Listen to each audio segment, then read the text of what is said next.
idea of Western domination, which is very similar to what we hear from our opposition, a perceived fear of Islamic domination. And so when you compare that to the mainstream, who just want to get a job. Would the other side like to respond to that question as well? Or to the answer that you heard? And if not, we'll move on. Well, I'll move on. Okay. Can I just add something? Sure. No. Sorry. There's also, I think, just to add something, that the preponderance has a lot to do with the spread of a certain ideology that I refer to as Islamism, that has arisen in the post-colonial context and that was exported to the Middle East through geopolitics. Now, what happened was that there was a need for a cause to resist against colonialism. And Britain was a secular liberal country. The cause, the ideology that the Arabs adopted, who were resisting, initially it was Arab socialism, Baathism, and that morphed into Islamism, which owes much of its origins to Arab socialism. And so what we find is that the spread of this ideology, pretty much like how post-World War I Europe, with the identity crisis that emerged after the Weimar Republic, led to the growth of fascism in Europe, with fascism in Italy, Nazism in Germany, and totalitarian Stalinism in the USSR, we see the same thing playing out post-empire in the Middle East. So what it's related to is the spread of this ideology that has hijacked the minds of many young Muslims. And yes, Muslims need to do more to challenge this ideology. We are trying to convince them of that. But this is a very modern phenomenon. I remind you, Khomeini is a modern phenomenon, and he created a revolution where he flipped Shiite theology on its head, as are the others. Bin Laden, Sayyid Qutb, they are all modern phenomena. Okay, Majid, you have awakened the other side on this topic. Yes, because Should have kept my mouth shut. Ayaan Hirsi Ali. Majid, what you're saying is Islamism is invented by the British. Islamism has nothing to do with Islam. External, external, external. Those poor Muslims who are seduced with the Quran and the activities of Muhammad, their own culture, their own convictions, their own history, they have, they are only the victims. Ideas inspire. Ideas unite. Ideas people bring together. And Muhammad succeeded first and foremost in uniting a disparate Bedouin desert Arab group of people. And they unified and they conquered. And when it worked, it was all Islam. When Muslims were successful, when they conquered lands, it was all great. It was Islam. Now that we're faced with this problem, it's Islamism, and it was created by the British Empire. Well, I just want the other side. I don't think we will ever be able to address this issue if we systematically refuse to acknowledge, and that is what that side of the panel is doing. Let me finish it. Yeah. To systematically refuse to acknowledge the flaws of Islam. I grew up as a Muslim.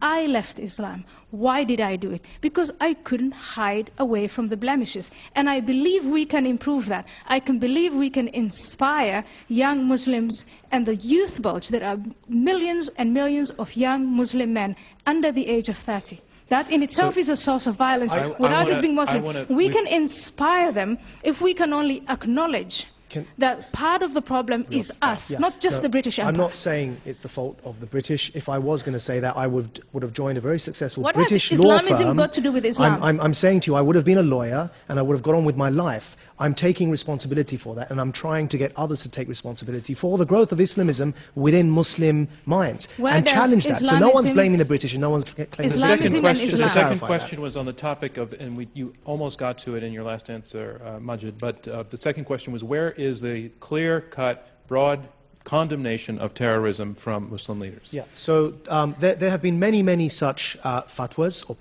pronouncements against suicide bombings. In many cases, they're not reported. There does need to be more. However, I'll give you an example of why in some cases there aren't more. Now, recently we at Quilliam publicized a fatwa by Dr. Tahir al-Qadri against terrorism, a no ifs, no buts condemnation of suicide bombing and terrorism that Douglas, always a pleasure to speak with you on the panel, supported. And was quoted in the press as supporting Dr. Tahir al-Qadri's fatwa against terrorism. Now, the reason why there aren't many more such examples, though there are quite a few, is because prior to Dr. Tahir al-Qadri issuing this fatwa, his colleague, who was also from the same way of thinking, was assassinated in Pakistan, was killed by a suicide bomber in a mosque where all the other congregants who were praying were also blown to smithereens because he had the guts to simply give a sermon in that mosque condemning suicide bombings. And so this is why many people are scared, because it takes guts, I tell you, to go into Pakistan and try and challenge these extremists. That's a country that doesn't have much rule of law. It's a country that's struggling against the so-called Pakistani Taliban from taking over a third of their country. And they're fighting that fight on the front lines. And there are those who are brave enough just to give a speech to condemn terrorism, and they're blown to smithereens in their mosque while praying. And surely they're religious people. They were praying in a mosque, Douglas. You did support that fatwa, though, didn't you? I did. It's the only time I've ever done a book review of a fatwa. I'm sorry to say this, Sir Majid, you seem to have just proved our point. Yes. Please explain. Is it? I mean, I'm very grateful. It's a very important and very interesting question, why more people don't stand up. I much admire Al-Qadri for that fatwa, as I have other people who have stood up. But the number of times I've spoken to clerics behind closed doors and so on, and you say, why aren't you saying anything? They say, because if I do speak up, I'll be killed. Well, I address you again, ladies and gentlemen, to the motion. No, but hold on. Sorry. Right, hang on. How on earth does fear of being killed in Pakistan by a minority faction of extremists prove Islam is not a religion of peace? Let me put it this way. Let me put it this way, then. No, sorry, I've got to... Because really, what you've just said is really quite absurd, and I've got to clarify. It takes one person to kill all of us here. One person in a suicide bombing.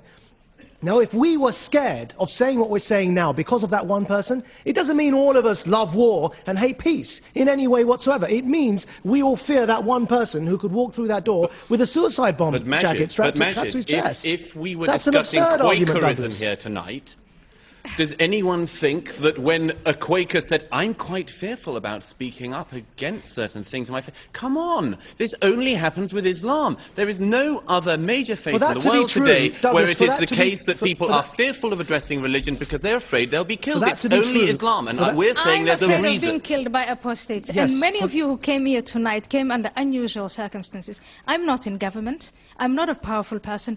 I'm a citizen. I mean, just a normal, ordinary person. Can you explain what you mean by unusual circumstances? Unusual circumstances, you went through metal detectors to come to a debate in New York. I mean, talk about Quakerism. That's because it takes one person to get through those metal detectors and blow us up. It doesn't mean the majority of people are terrorists. Let me finish.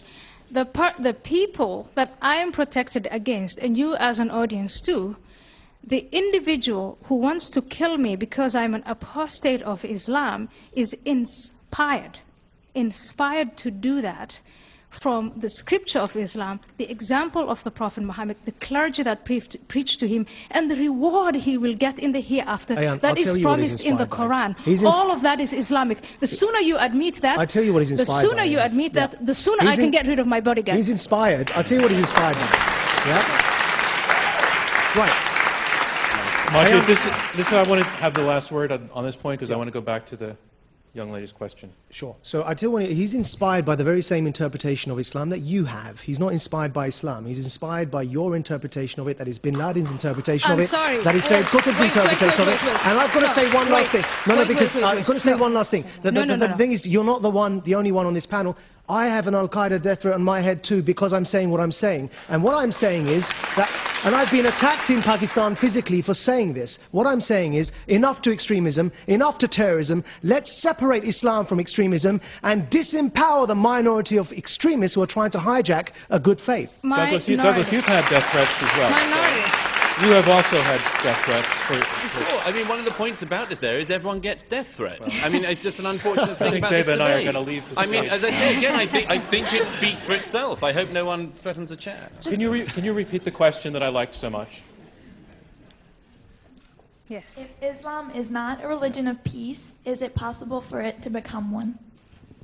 My answer is yes, on condition that, first of all, Islam is not a religion of peace, and I hope that we have demonstrated here tonight that it's not. Can it become a religion of peace? Yes, if a number of conditions are met. But what is it for all of the people who practice it peacefully? But let me complete the conditions. What is that faith that they're practicing then? Peacefully, but that's the part that I'm not finding in your explanation.